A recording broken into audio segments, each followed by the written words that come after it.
So we are actually running a little bit late, but I think we can blame the previous session. Also kind of overflow the time. So may we start? Are we ready?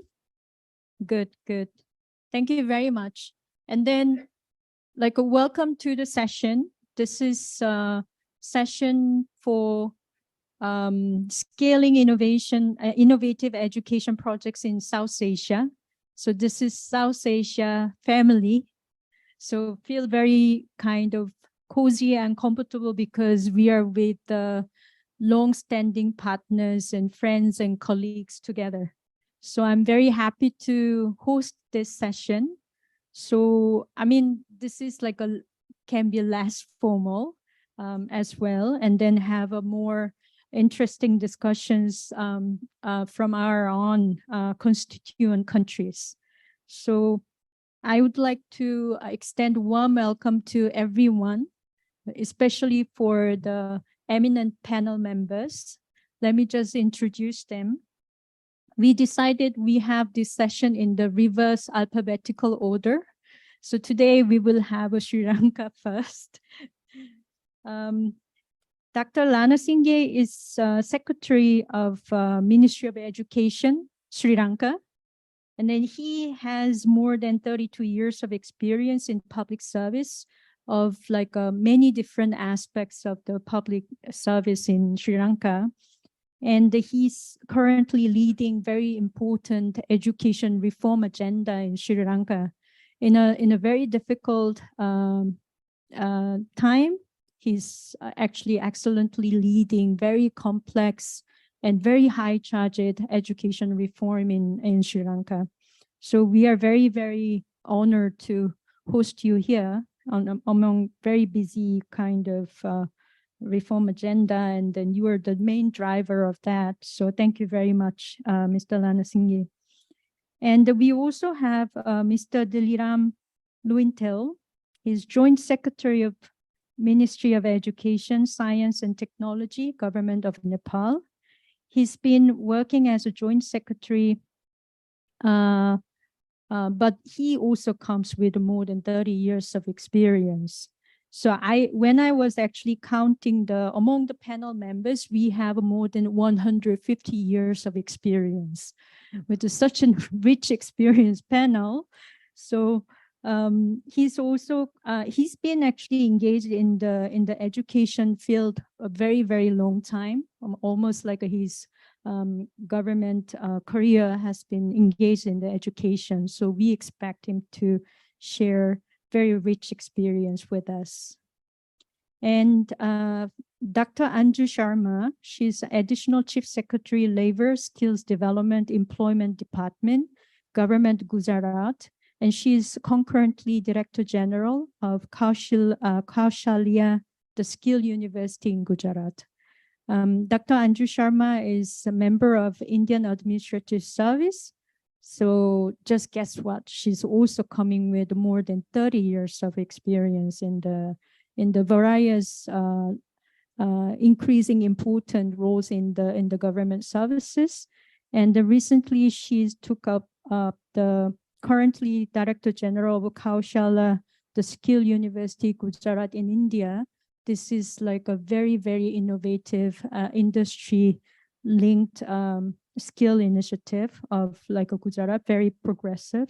So we're also looking forward to learn from her what are the key innovations she would like to share with us. And from Bhutan, Mr. Nobu Wangchuk is Director, Department of Workforce Planning and Skill Development, Ministry of Education and Skills Development. The department is mandated with the responsibility to manage the growth and development of the technical vocational education system in Bhutan. He assumed a director position in 2017 and then has been main person driving National TVET Reform Initiative in Bhutan. And last but not the least, from Bangladesh, Professor Dr. Shamsun Naher. She's a Joint Program Director for ADB supported Secondary Education Sector Investment Program. She's coming from Directorate of Secondary and Higher Education, Ministry of Education. She also, I kind of losing the count of it, but she's been in the education field for a long time as a lecturer and then also administrator and then the ministry official. And then she's also gender focal person for the secondary education program. So thank you very much for joining this panel today. So as kind of mentioned in the beginning, this is to actually discuss about how we're scaling the innovative education projects. And then the purpose is really celebrate and then also share the experience. Now, I would like to actually invite Secretary Lana Singh first.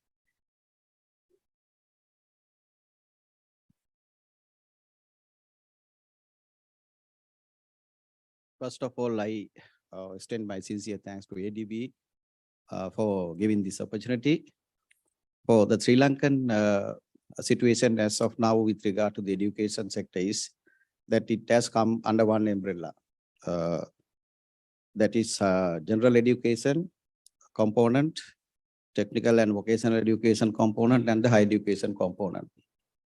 So it's very important that we need to ensure a coherence process and approaches, and also one order from the Minister of Education down to the agency network that caters to the education sector. So as far as this innovations and technological field is concerned, we have introduced technology stream into the advanced level curriculum under the general education component a couple of years ago. And that the universities are also now, the systems, internal systems have been reformed to accommodate the technological stream students more than the art stream students that were the earlier practice. Now, it has shown positive results, and the student community's motivation is at a higher level now.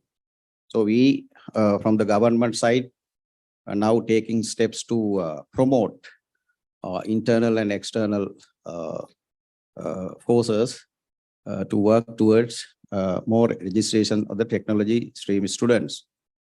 And the ADB has supported during the past couple of years the general education sector and also the higher education sector and technical and vocational education sector programs that cater to this sector.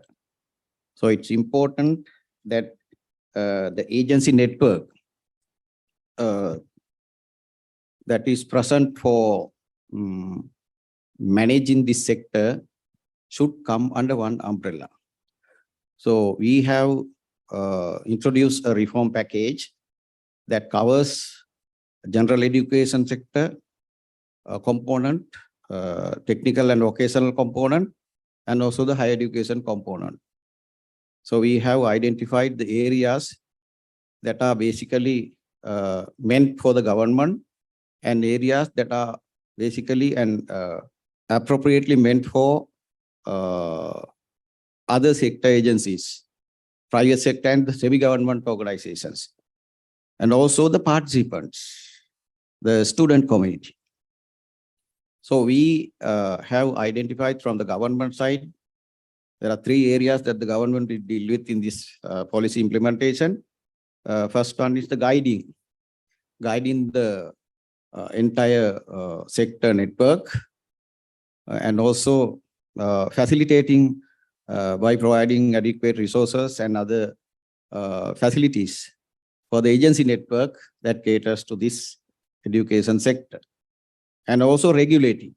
The regulatory part is very important when it comes to maintain the quality and basically sustainability. So that part also been taken care of when it comes to introducing the new education reforms.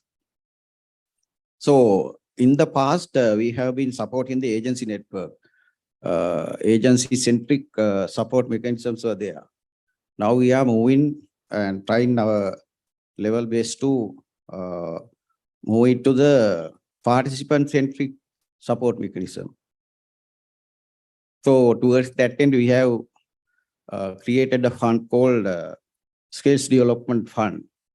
That fund will support the participants, students who are supposed to engage in the technical and vocational education courses offered by various institutions, not only the government institutions, but the private sector as well. And the agencies, basically government or the private sector, must ensure that their internal systems and structures are upgraded in consultation and in collaboration with the private sector, industry. So for that matter, we have industry sector councils. So the agencies that are operating for training and development of the technical and vocational sector programs, they are working hand in hand with the sector agencies, sector councils. So what we expect to ensure is that there should not be any skill gap or upskilling the required levels through their institutions. So that's what the main objective of this reform package is. So likewise, the government is encouraging the private sector and the other agencies to operate with more autonomy. So the government should facilitate and the agencies should work in the near future, with more autonomy, including the universities. We are giving more autonomy so that they can mobilize the resources they want and also upgrade their courses and update their programs as per the requirements of the industry. So these are basically the innovative steps that we are going to take in a couple of months' time. Thank you. Thank you very much, sir. Knowing that I've been working in Sri Lanka since 2012, and so it's actually a lot of this reform agenda is very, very like how do you say? It's been quite difficult before. Now, like since you're kind of coming as a secretary, that I can see that the whole like a more than 10-year worth of reform actions are actually moving. It's a quite exciting time. I can imagine how it's a really Herculean task for you to actually drive this. So we would like to also hear some of the challenges later during the Q&A session, perhaps like some of the challenges and then how you're actually overcoming that. Thank you very much, sir. Next one is like a Nepal, Diliramji. We don't have the slide clicker, so when you you have the slide, right? So for the next slide, you can just call next slide, please. Okay, thank you. Namaste and good evening for all. I think we have 35 minutes for this session, and I cannot claim more than 7 minutes for me for presentation. So I divide my 7 minutes in 2 parts. One is we adopted some innovative approaches in different education project in Nepal. I explained about that. And the second part, about 3 minutes, I will show you a video that shows our general government school transport into model schools, some activities of the schools. And first, next.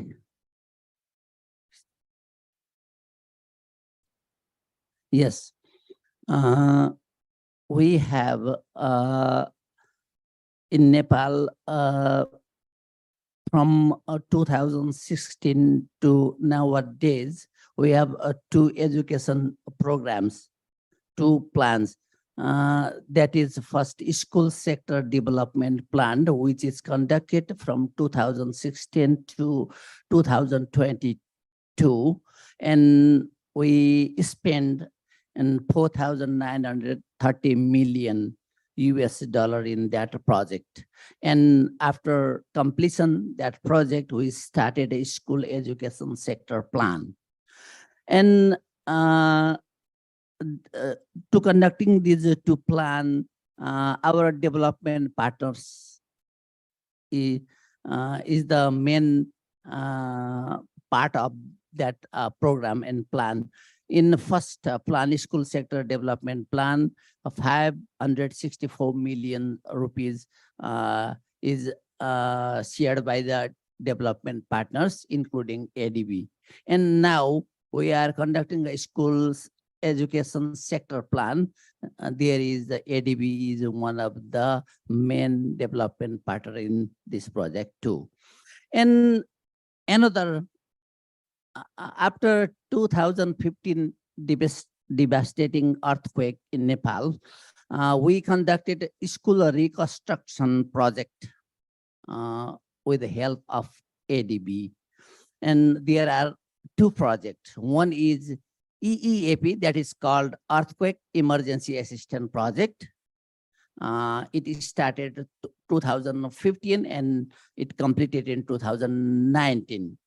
And altogether 162 schools. This is the number of schools, not number of building. The number of building is more than 3 times, yeah. And another, now we are conducting a DRSP project with the help of ADB. It's going on. Another is a scale project of activity sector. It will be going on. Okay, next. Yeah, we have innovation in education, school education. That is, we introduce of pro-poor scholarship in school education. And we enhance to math and English teacher for appointment of math and English and science teacher in the schools. We develop model schools from general government school to model school, and strengthen local government to build education plan and to ensure sufficient budget for the plan. And we reform the examination from road-based learning to critical thinking in ACSP project, SSDP project. And secondly, we, next.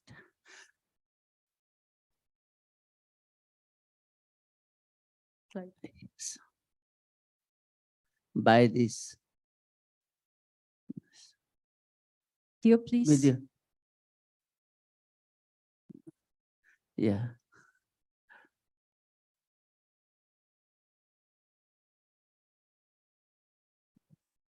What happened? There is a Okay. video link embedded to the slide. Can you click on that?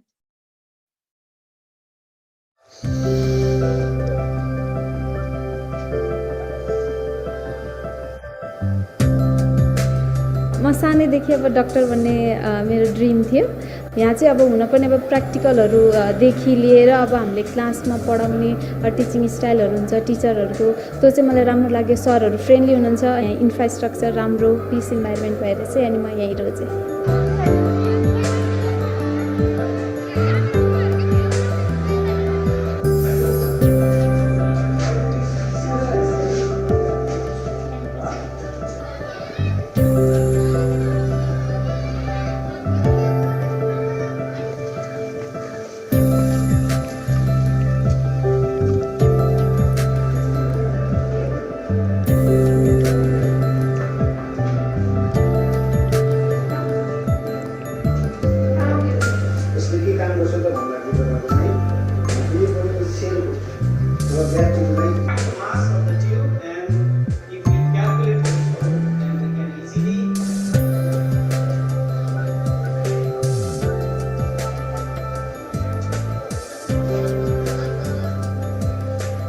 सामुदायिक विद्यालयप्रतिको भरोसा बढाउने कुरा हाम्रो लागि ज्यादै नै महत्त्वपूर्ण भयो। त्यसै उद्देश्यलाई ध्यानमा राखेर विद्यालय शिक्षाको क्षेत्र विकास योजना SSDP भन्छौँ, त्यो तयार गर्ने क्रममा चाहिँ हामीले नमुना विद्यालय विकास कार्यक्रम सुरु गऱ्यौँ र त्यो कार्यक्रमको मूल उद्देश्य भनेको चाहिँ भौतिक पूर्वाधारमा सघन रूपमा लगानी गर्ने, पूर्वाधारको विकास गर्ने, अङ्ग्रेजी, गणित, विज्ञान जस्ता विषयमा शिक्षण गर्नको लागि पर्याप्त आधार तयार गर्ने, शिक्षकको तालिम, पाठ्यक्रम, त्यसको लागि आवश्यक सरसामान सुविधाहरूको विकास गरेर समग्र गुणस्तर सुधार गर्ने उद्देश्यका साथ हामीले नमुना विद्यालय विकास कार्यक्रमको सुरुवात गरेका हौँ। यदि यस विद्यालय भवानी विद्यापीठ नभएको भए म विज्ञानतर्फ लाग्ने थिइनँ होला। अरू सब्जेक्टै लिन्थेँ, बाहिर गएर पढाउन सक्ने मेरो घरको चाहिँ क्षमता छैन।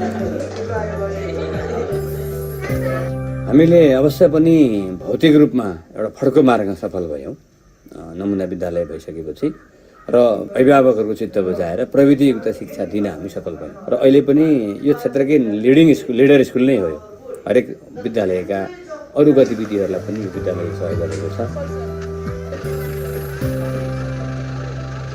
Education for children means progress for the whole community. It is an investment that is critical for human development, which is an ADB priority. We are satisfied to see the progress achieved by the model schools, and we are confident that this will be sustained through strengthened schools systems and governance.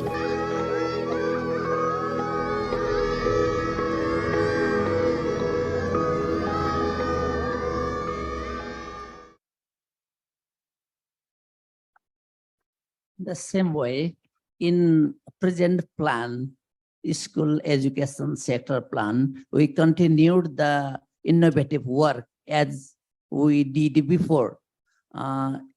Scholarship for the girls, especially for admission of science in grade 11 and 12, yeah, pro-poor scholarship, and then other programs to making model school from general to general school, and other program which we did in SSDP project.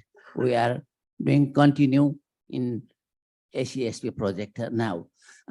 By the result of this innovative work, the percentage of girls enrollment in science grade 11 and 12, it increases to 2.1% up to 13% in science. Yeah, it's the result of innovative work, I think.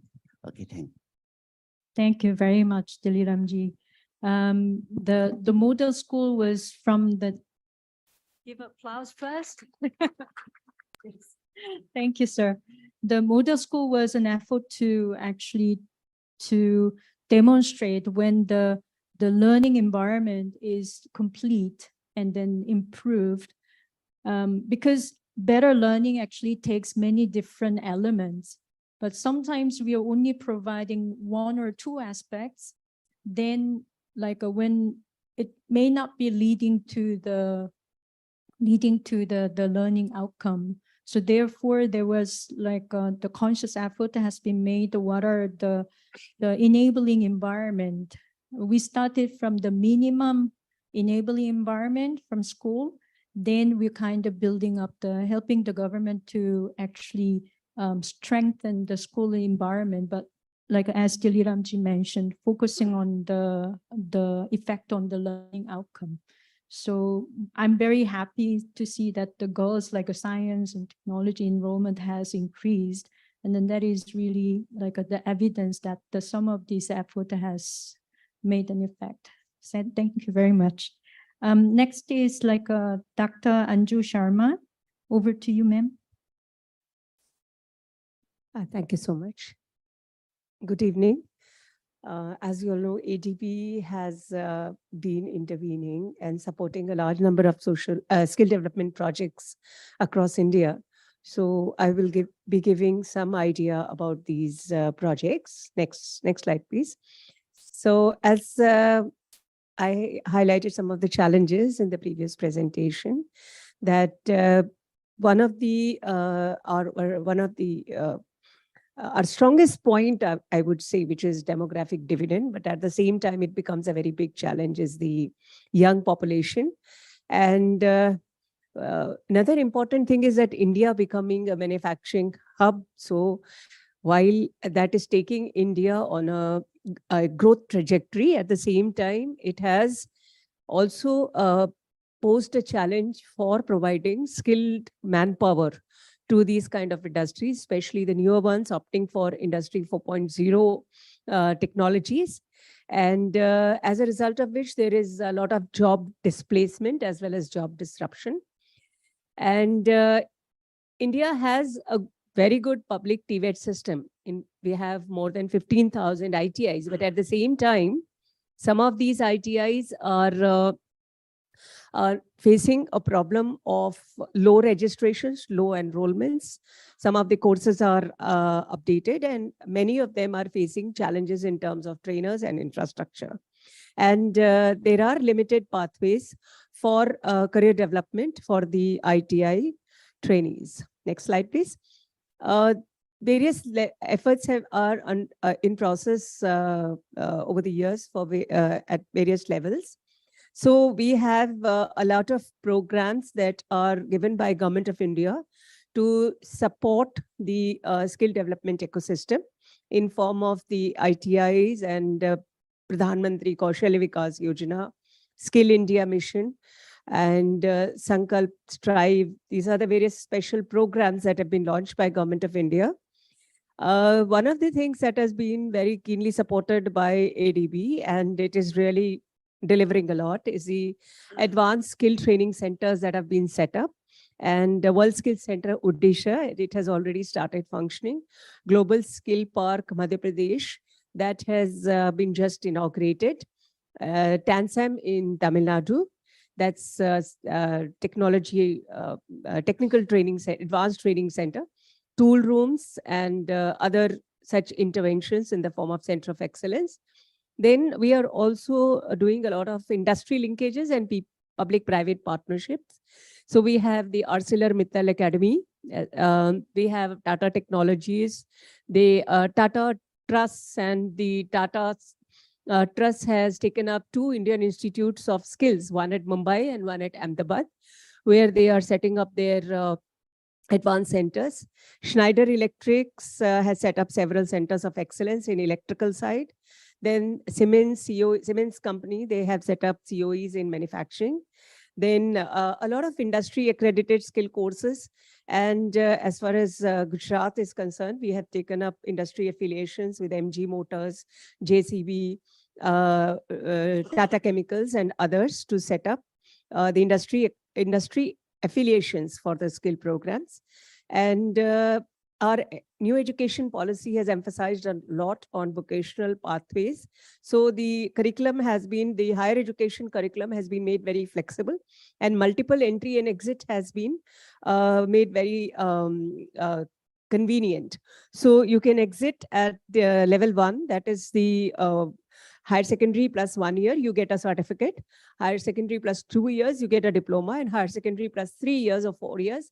Higher secondary plus 3 years, you get a degree. And higher secondary plus 4 years, you get honors. So graduation with honors. And 15 skill universities have been set up in India across the states. Of course, all of them have different models of governance. So we have Kaushalya Skill University set up in Gujarat, Assam Skill University, Vishwakarma Skill University, Delhi Skill and Entrepreneurship University. And some of the states are in the process of setting up skill universities to provide a kind of get the benefits of both the university education and the skill education and blend the two things and provide career pathways to the TVET students. Next. So these are the, we have about 4 projects. So Odisha Skill Development Project. In this, several courses have been taken up. Madhya Pradesh Skill Development Project, and they have recently inaugurated the Global Skill Park. And they have a course in precision engineering, which has already been started. And they have trained more than 250 people already. And Odisha Skill Development Project has got a good capacity, and they are, I think, they have full-fledged started operations. They have an intake of 1,680 per year. Assam Skill University project, that's also set up with 9 School of Studies and 4 COEs. Himachal Pradesh Skill Development Project, they have a women polytechnic and 10 model career cum skilling centers. And they have a COE for tourism and hospitality and IT. Plus we have the KSU, the Gujarat Skill Development. Next slide, please. The Gujarat, these are some of the pictures from the Global Skills Park and the World Skills Center, Orissa. The state-of-art infrastructure has been put up. Next slide, please. So the Gujarat Skill Development Project is in the process of negotiation, and it aims at global employability to 1 lakh youth in the next 5 years. And we intend to set up 41 mega ITIs, with which will be comprised of sectoral COEs along with industry on a BOT model, 10 industry-led existing skill centers and 100 others on PPP basis, and 24 institutions with industry academia set up through PPP. So we will be having partnerships with the international institutions who will act as mentors for joint certification and international TVET certifications. Mini ITIs have been set up, are being set up in the industry.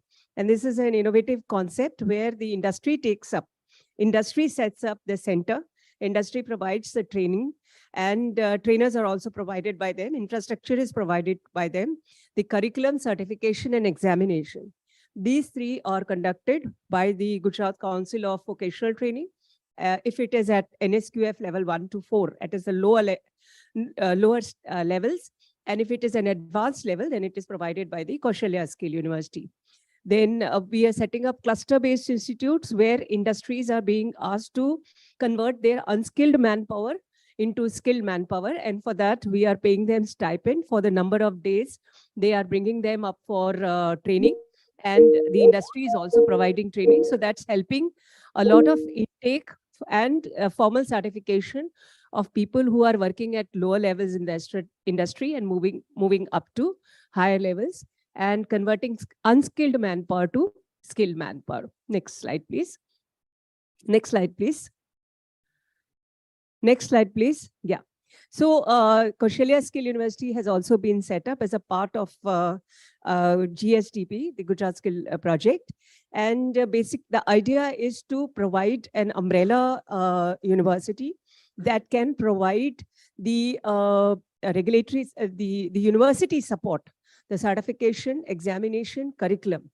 So basically 3, and also teachers training and pedagogy support to all the institutes. It's conceived as more of an umbrella organization to deal with the problems of aspiration, pathways, and the certifications, etc., in the TVET sector, and also bring the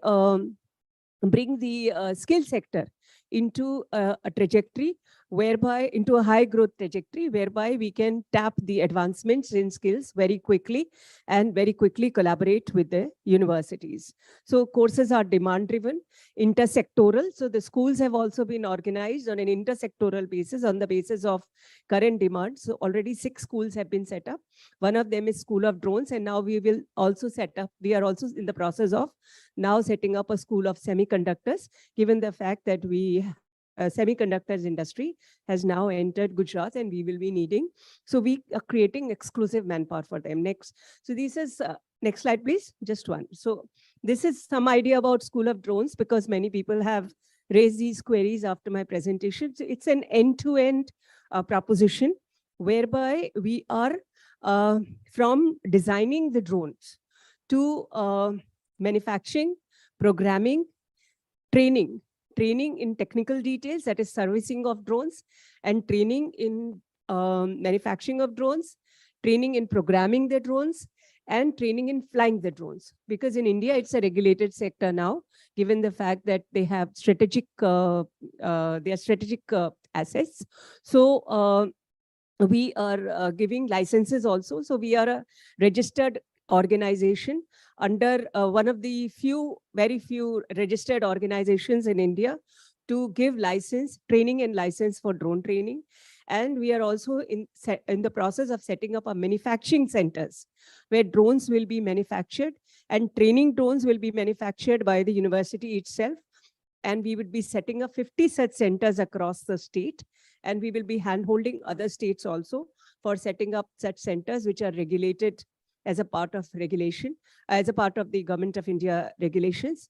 So, and as a part of this, we are setting up a drone incubator also we have set up. So we conducted a hackathon. We have invited the industry to help in drone, so they can design their own new drones. We have put up a lab called Drone Mantra, which facilitates everything from end to end. You enter there with a design of drone or conceptualization of drone in your mind. You will get all the facility to develop a prototype. Our teams will help you in programming the drone, in manufacturing the drone, in handhold you. And finally, we will also help you provide a platform for commercial selling of that drone. So that is how we have conceptualized the drone center, and we've already trained 588 students in trainees in drone manufacturing, basically servicing. The manufacturing course has just started, and first batch of 10 students has taken off, and 229 candidates we have trained in the first year itself for drone pilot license. Thank you so much. Thank you very much, Dr. Sharma. And then you actually took up the challenge of actually summarizing all the ADB supported skills project in India. There are quite many, and plus like your own Gujarat Skill University initiatives in such a short time. Thank you very much. It was very rich information, and I'm sure you will have a lot of questions on that. I'll take half a minute. That this is School of Drones it's a new concept whereby you learn and earn, not earn actually, because the earnings will of course belong to the organization, to the lab, but basically you learn by actually manufacturing it. So actually the drone will be manufactured. So the lab itself also served as a factory, or factory serves as a lab. Thank you. Thank you very much for that clarification. We also in Indonesia, ADB supported Polytechnic project, and then they introduced this concept of teaching factory as well. So they started actually assembling laptops. So they have the workshops established, and then teaching students how to do the electronics manufacturing. But because they become so good, the nearby laptop business manufacturer is actually outsourcing their manufacturing line to that school. So while the school is actually teaching the students, they could actually create the job for the students right away. And that was actually quite interesting concept. And then I can see that you also have the adopting that, or you starting that as because drone technology is such a cutting edge and the interesting technology for young people nowadays. It's actually quite good perspective. It's not just assembly. In fact, for making a new drone, we have additive manufacturing, whereby you can manufacture the parts. Only 1 or 2 parts, that is the drone motors, are procured from outside, which any manufacturer would procure from outside. So the parts are also fabricated on CNC lathe machine. So many parts you will fabricate on, you will actually manufacture. Fascinating. I'm sure you will have a lot of questions around that. So let's save that for next. Now the next is like a Dr. Mr. Sorry, Nobu Wangchuk, please. Thank you so much. Maybe before the video, I'll give a brief introduction. Thank you so much. And of course, good evening to everyone. Pleasure and honor to be part of the panel. In my case, actually, the theme is digital and climate change. So I've used digital technology to basically support my job. So we have prepared a short video presentation, of course, in partnership with ADB. And I would like to request my audience to enjoy the video, after which maybe I'll take a few minutes to basically explain the highlight of a project which is basically on people with disabilities. So please enjoy the video first. Can we have the video?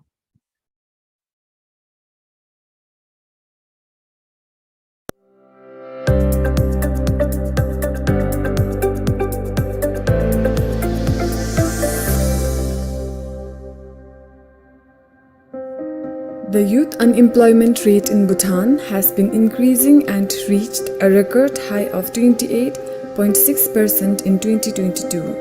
The COVID-19 disrupted tourism and hospitality industries in Bhutan and many youth lost jobs. I was laid off soon after the pandemic and still could not find a job because of the lack of skill, qualifications and experience. Despite these challenges, some industries are showing increasing employment opportunities.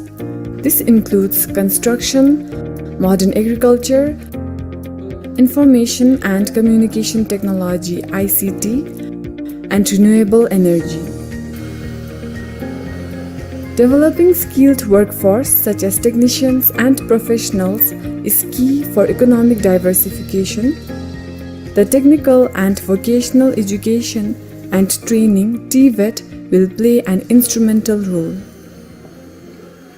In line with the government directive, the department has developed TVET reform strategic plan in 2021 with a vision to transform TVET into an attractive learning and career pathways for our youth and workforce.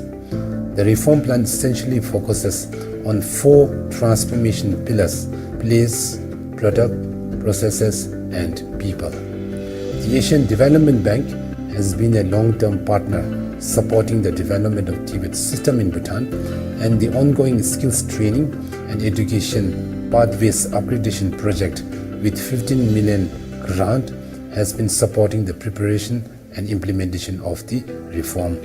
New campus for Titai Thimphu at Sarvithang is completing by the end of this year. Once we shift up to the new location, we are planning to introduce more courses, including ICT courses. To address youth unemployment, in August 2023, ADB approved the Pathways for Emerging Skills and Jobs project. Under this project, $30 million will be provided in concessional assistance to enhance the employability of Bhutan's youth. The government of Japan also agreed to provide $2 million grant co-financing from the Japan Fund for Prosperous and Resilient Asia and the Pacific, especially for supporting children and youth with disabilities whose learning were severely disrupted by the COVID-19 pandemic. ADB will provide 3 value additions. The place transformation pillar aims to provide increased and equitable access to skills development by providing new infrastructure facilities at Technical Training Institute Shume, Technical Training Institute Samdang, Technical Training Institute Rangjung, and Rural Development Training Center in Shamgang in the central part of Bhutan. Second, the project will enhance inclusive education and skills development by integrating new technologies. For instance, digital fabrication technologies will be actively employed to create assistive devices for children with disability at inclusive schools in collaboration with Superfab Lab. Third, ADB supports projects based upon evidence. For instance, ADB supported the government in assessing the COVID-19 impact on secondary education learning outcomes and in conducting impact evaluation on student career counseling. We expect similar knowledge contribution through this project. All this value addition come through different stakeholder engagement for holistic reform. Humber College is happy to work with ADB to promote gender equity in Tibet.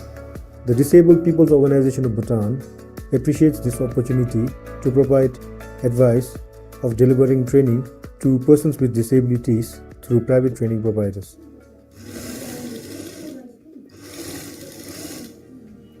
We have immensely benefited from dual training program. Therefore, this program must be continued and, if possible, expanded beyond construction industry. The Asian Development Bank remains committed to support different pathways for skills development and job training so that Bhutan's youth are able to find good jobs which meet their aspirations and help them to grow into productive citizens.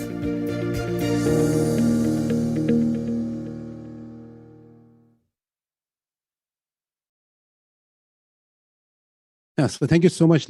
And in the interest of time, maybe if I could briefly highlight on an innovative activity that we have implemented as part of this skills training and education upgradation project supported by Asian Development Bank. The overall objective of the project is basically to enhance the employability of the graduates and see how we can basically prepare our graduates for emerging jobs and skills. And within that, inspired by the gross national happiness philosophy, which we pursue as a development framework, and which basically seeks to create conditions that are actually suitable for people from all walks of life to pursue happiness and also lead fulfilling lives. We have actually started to implement an activity particularly targeting people with disabilities or persons with disabilities. And the video has brief, I would say, a clip on the training that we have provided to persons with disabilities. And we started this last year. And in terms of implementation, I think the methodology of training provision itself is quite different as opposed to the training provision that we actually provide for people who are able like us. And the objective is basically to see how we can, through these skills development programs, integrate the persons with disability into our mainstream development process. And through that, how can we also enable people with disabilities as additional workforce that can actually contribute to nation building? And at the same time, how can we also be an agent in terms of empowering people with disabilities through a skills development program so that they are also able to lead a very productive and also able to contribute to nation building. So this is something that we have actually implemented as part of the support from Asian Development Bank. We would also be soon implementing a new project that's also supported by ADB. The current project is being supported as part of grant. The upcoming project will be supported as part of a concessional grant from Asian Development Bank. And of course, we are looking forward to this project in terms of preparing our workforce for the 21st century economy and making sure that the youth and the workforce in Bhutan are also equally capable, just like any other workforce globally. Thank you so much. Thank you very much, Mr. Nobuwangchuk. Professor Dr. Shamsun Naher, sorry, please. You can push up the button. Yes. A very good evening to all. First, we see some video, then discuss my project, and then any question I will answer. স্বাধীন বাংলাদেশকে 2021 সালের মধ্যে digital বাংলাদেশে পরিণত করার রূপকল্প দিয়েছেন বঙ্গবন্ধু শেখ মুজিবুর রহমানের সুযোগ্য কন্যা মাননীয় প্রধানমন্ত্রী শেখ হাসিনা। এ লক্ষ্য বাস্তবায়নে যেসব প্রোগ্রাম হাতে নেওয়া হয়েছে তার মধ্যে একটি হলো secondary education sector investment program SESIP. শিক্ষার গুণগত মান নিশ্চিত করার পাশাপাশি দক্ষতা এবং সমতা নিশ্চিতকরণ এবং মাধ্যমিক শিক্ষা ক্ষেত্রে সামগ্রিক উন্নয়ন এডিবির আর্থিক সহযোগিতায় তৈরি এই প্রোগ্রামটির মূল লক্ষ্য। কিশোরগঞ্জে সেসিপের সহায়তায় নির্মিত এই বিদ্যালয়টি চারপাশে পানিতে ঘেরা থাকে বছরে অন্তত 9 মাস। এ সময় প্রত্যন্ত এলাকা থেকে স্কুলে আসার একমাত্র বাহন নৌকা। সেসিপের সহায়তায় শিক্ষার্থীদের সব ধরনের সুযোগ সুবিধা নিশ্চিত করছে বিদ্যালয়টি। আর দৃষ্টিনন্দন এই স্কুলটি পরিণত হয়েছে স্থানীয়দের বিনোদন কেন্দ্রে। চর, হাওর, পার্বত্য অঞ্চল ইত্যাদি সুবিধা বঞ্চিত এলাকায় সেসিপের আওতায় স্থাপিত আরো 114টি বিদ্যালয় প্রান্তিক পর্যায়ে শিক্ষার্থীদের মধ্যে শিক্ষার আলো বিতরণে কাজ করে যাচ্ছে। এনসিটিবির আওতায় প্রণীত পাঠ্যপুস্তকের অনুসরণে বাংলা, ইংরেজি, গণিত, বিজ্ঞান ও অন্যান্য প্রাসঙ্গিক বিষয়ে ই-লার্নিং মডিউলের ব্যবহার শুরু হয়েছে সেসিপ প্রোগ্রামের আওতায় থাকা বেশ কয়েকটি শিক্ষা প্রতিষ্ঠানে। মাধ্যমিক পর্যায়ে আইসিটির ব্যবহার নিশ্চিত করতে 64টি জেলায় 640টি শিক্ষা প্রতিষ্ঠানে আইসিটি লার্নিং সেন্টার স্থাপনের জন্য অবকাঠামো সংস্কার করা হয়েছে। সারা দেশে বিভিন্ন স্কুল ও মাদ্রাসায় ল্যাপটপ ও অন্যান্য কারিগরি সহযোগিতা সরবরাহ করেছে সেসিপ। আমাদের যে 21টি ল্যাপটপ দেওয়া হয়েছে তার মাধ্যমে আমরা অনেক উপকৃত হয়েছি।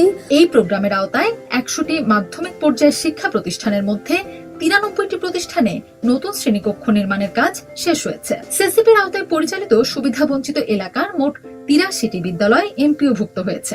সারা দেশের 54টি উপজেলার মাধ্যমিক পর্যায়ের 2,97,754 জন শিক্ষার্থীকে মোবাইল ব্যাংকিং এর মাধ্যমে 230 কোটি টাকা উপবৃত্তি দেওয়া হয়েছে।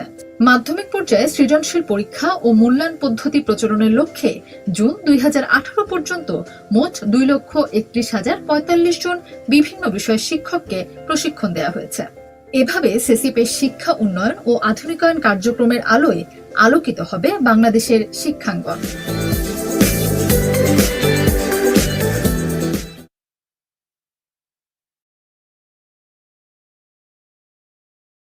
আমরা ভিডিও দেখলাম, we see our video, and now we are going to present my project as related informations. First slide. My project name is Secondary Education Sector Investment Program. Next slide. Next slide. Total investment 483 million. Among them, ADB portion is 275 million. Remaining is Bangladesh government period 2014 January to 2023 December. Implementing agency, Directorate of Secondary and Higher Education, Ministry of Education, Bangladesh, coverage all over the country, secondary schools and madrasas all over the country. Our key innovations approach. We actually SESIP last 10 years till today has did a lot, but we focus 3-4 areas. Among them, our vocational program.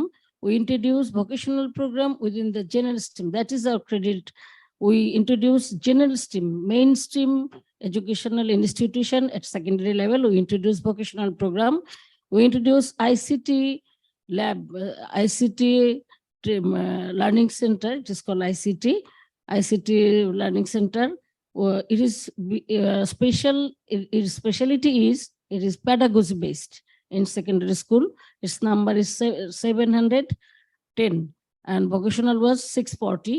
Well, you know, Bangladesh has 64 districts. Each district 10 schools. We introduce vocational program, and ICT is district near about 11 institution. We introduce ICT learning center, and we introduce practical science teaching program. Practical science teaching, there were we trained more than 63,000 teachers in locally, and we sent New Zealand more than 500 teachers to take training regarding science teaching, science, and each Bangladesh lower level tier is Upajela. Each Upajela, we trained one science teacher to take from New Zealand. Then we did a lot policy reform. Basically, it is called that CESIP is a reform program. Among them, 15 reform policies was related to CESIP. Among them, 12 has been introduced and approved by Education Ministry. Policy reform initiative to 12. Among them, harmonized stipend program is the one of the program. Next slide. Vocational program to enhance the job market relevance of secondary education vocational courses. Grade 9 introduced in general education stream, we call it mainstream. Coverage school 551 and madrasa 89 all over the country. Inputs, we built the building, lab, equipment, we supplied equipment, trade instructors, lab assistant, and training. Commencement, academic year 2020, and number of trades, it was 10 lots. We bought the accessories and equipments by 10 international tenders. Enrollment total 1 lakh, more than 1 lakh. Next slide. ICT for pedagogy. CESIP established 710 ICT learning centers at the institution level across Bangladesh. Inputs, lab refurbishment, ICT equipment, e-learning materials, local and overseas training for head teachers and ICT teachers. We send the headmaster and ICT teachers to abroad to take training regarding ICT. Key outcomes. We have so many outcomes. Among them, we mentioned increased our student grade 6 to 10 school teacher enrollment has been increased. Second completion rate has been increased. Survival rate also has been increased, and GER, everything is increased. And we show a slide.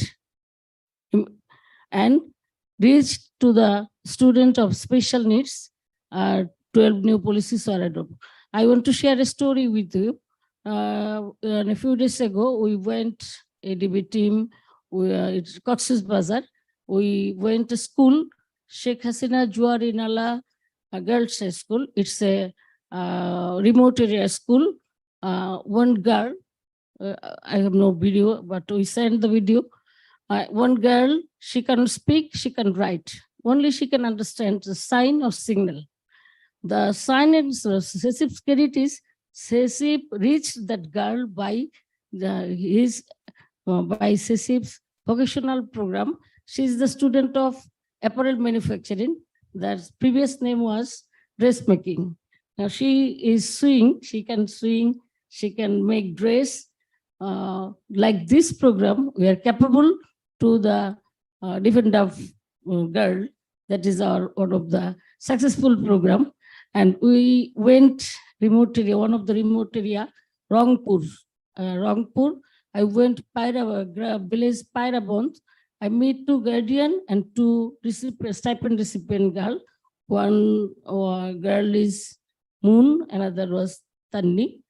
Tanni has lost her father very early by her childhood. So her mother is widow. They have no alternative income.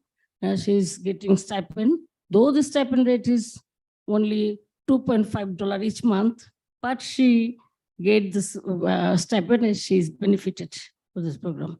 And another was, her father was a farmer. Now he is also working at agriculture sector. But that girl also, very remote area, I was asking that headmaster, he told me that now he has 416 students. Among them, stipend getting number is 340. That means 82%. And before this, the stipend rate was 30% girl and 10% boys. At that time, the calculation is for 16 students, 124 can get stipend. Now, harmonized stipend policy reform is the CCIP, one of the policy. After implementation, that policy, poorest area, I visited a poorest area, is located at Pairabond, you know, Begum Rokia, Bengali Women's Emancipator. She was born in Pairabond in 1880. And the school name is Pairabond Begum Rokia Memorial Girls High School. So I mentioned the figure that is now poor student, it's a poorest area in Bangladesh, Rangpur. Poorest area, poorest girls are getting near about 82% getting stipend, but before harmonized stipend, they were getting 30%. The figure was 124. That is a great achievement of CCIP as well as Education Sector, Director of Secondary and Higher Education, Minister of Education. That's all. Thank you very much, Professor. I am impressed by you remember the girls' name and then their stories and so on. And then this is the care and commitment that educators in the countries actually have for the students. I am very, very grateful for the amazing work. I need to actually make an excuse that inadvertently I skipped the one video presentation that was part of the India one. Can we actually play that MP, the Madhya Pradesh skill development? There was one video that we actually skipped. Then I see Poonam is looking at me.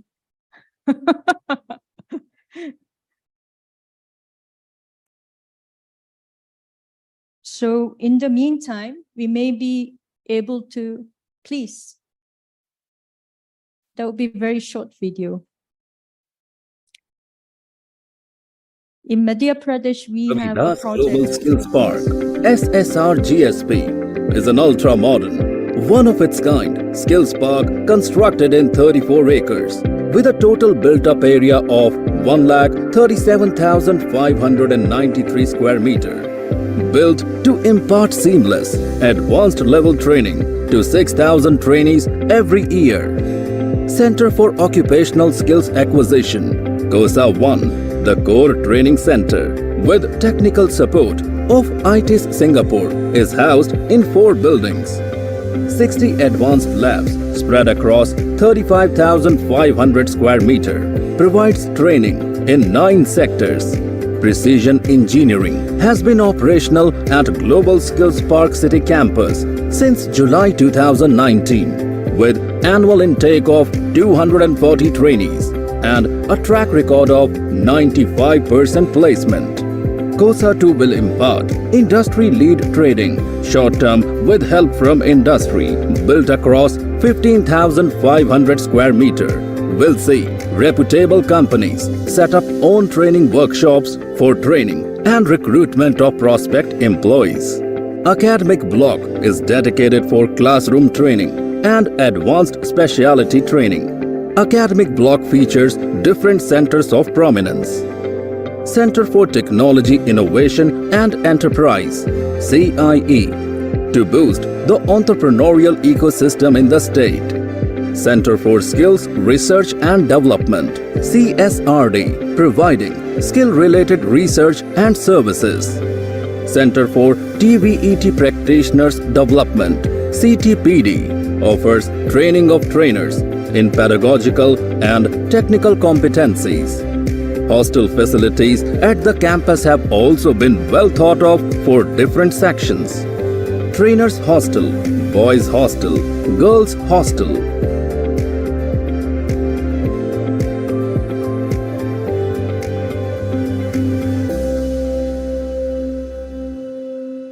Thank you very much.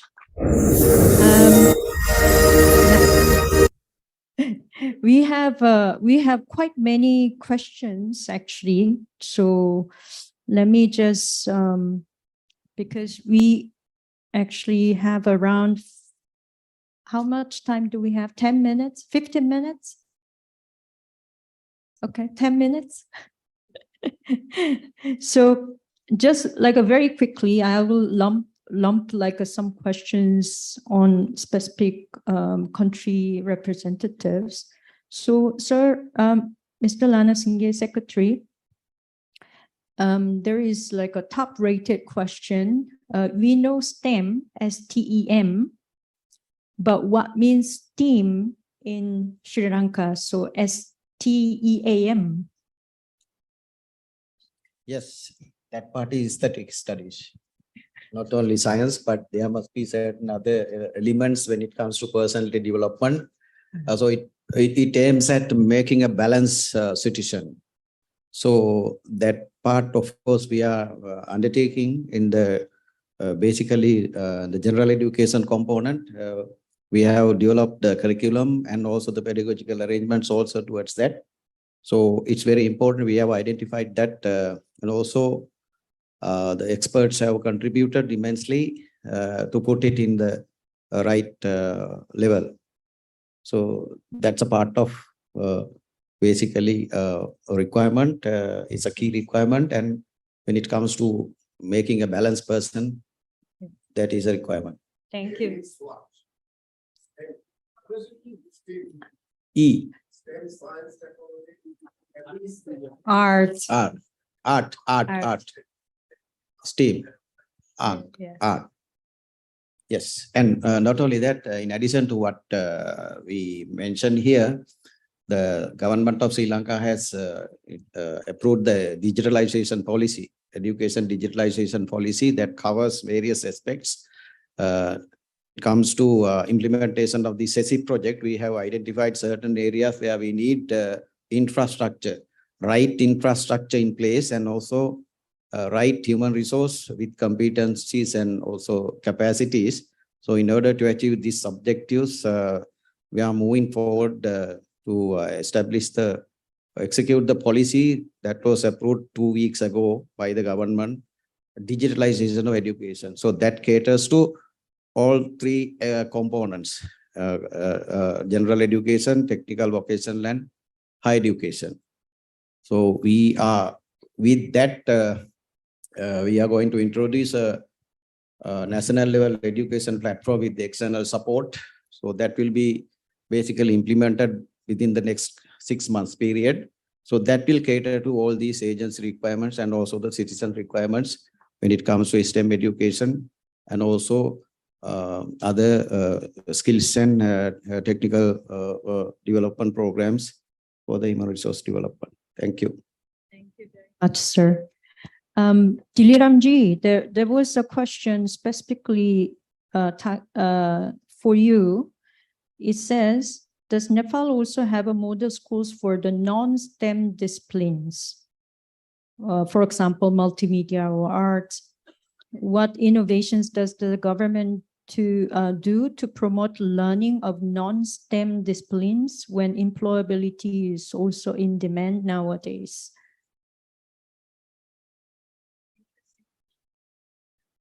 STEM education.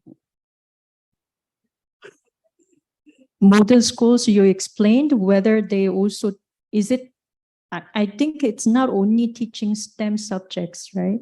And then whether there is also kind of building the art or entertainment, those like competencies among the students. Okay, thank you very much for the question. Yeah, we from the side of a government, the education program, we selected 422 schools all over the country and make them model. We named them model school, and we conduct a science faculty in the schools, and we promote girls enrollment there. And the model school is different from the other general school because there is a science faculty, English, math, science teacher are being appointed there, and STEAM education is improved there, and we conduct many training there. so model school like difference from the others. And we want to make all model, but because of financial constraint, we have only 422 schools now, and we want to expand these schools in near futures, I think. Thank you very much. Professor Samchun Nahe, there was a question. It says like good work done by Bangladesh. Change at the grassroots level has more impact. However, monitoring to implement things as designed is a challenge. How did you kind of overcome that challenge? Monitoring of the activities on the ground. Any experience you wanted to share with us? Monitoring is not only our purpose. We announced our program that's related, our program related monitoring issue we look after. Otherwise, Directorate of Secondary and Higher Education, they has a department, name is Monitoring and Evaluation Department, and that department has a director under the Director General, Directorate of Secondary and Higher Education. They look after the monitoring issue. We look after regarding our issue, our programs. Ma'am, like you mentioned about the harmonized stipend, and then I know that you also applied digital technology in delivering the stipend. Did that, we make the policy. We harmonized, before harmonized our stipend program in Bangladesh, there were 4 projects. They distribute 4 criteria, 4 rate, money rate. I mean, the girls get the stipend. The rate was not same. 4 criteria, 4 different criteria. Based on that criteria, our girls took a stipend. But after harmonization, stipend harmonization policy is the one of the policy of CSIP, which they harmonized. We harmonized, then we submitted to the government, and government approved it. Now stipend is distributed under Prime Minister's Assistant Fund, Prime Minister Assistant Trust Fund. Now it is distributed by, and under a scheme by Finance Ministry, the harmonized stipend scheme. The Bangladesh government has took a taken a scheme that's name is harmonized stipend scheme, and that is related with Prime Minister Trust Fund. Okay, great. Thank you very much. Dr. Sharma, because the traditional notion of university is one of the distinctive feature of university is related to research. Then now your university is not traditional university, but like I assume that there are also a lot of research activities going on. Perhaps that may not be traditional academic kind of research, but what kind of research activities are you supporting? So KSU has a full-fledged research program, a PhD program, and we are basically into applied research. We are not supporting any research which is pure research, but pure sciences research, but the applied research, mostly into better ways of doing things, how productivity can be increased, how processes can be improved. And across all these streams, we have the research programs, including technology, management, and all these stream services that we are supporting. So, for example, in services, we have accounting services, financial management, general management. So the only difference when we talk of skill university is that the curriculum has a high component of skill, and secondly, it has more of experiential learning, and on-the-job training is embedded into all the programs. But we have all the essential features of our university. Very much. There are like more questions, but I think like we may not be able to cover all of this.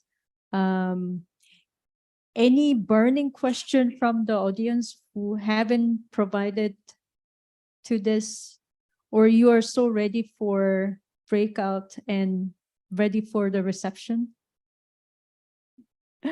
All right, thank you very much. Thank you very much for the eminent panel members. It was like a very good learning opportunity. And then please excuse us like the time, because of the time that we couldn't really share the in-depth like aspects of the each and every innovation. But I'm sure that the colleagues will actually pursue separate time to learn more. Thank you very much. Thank you.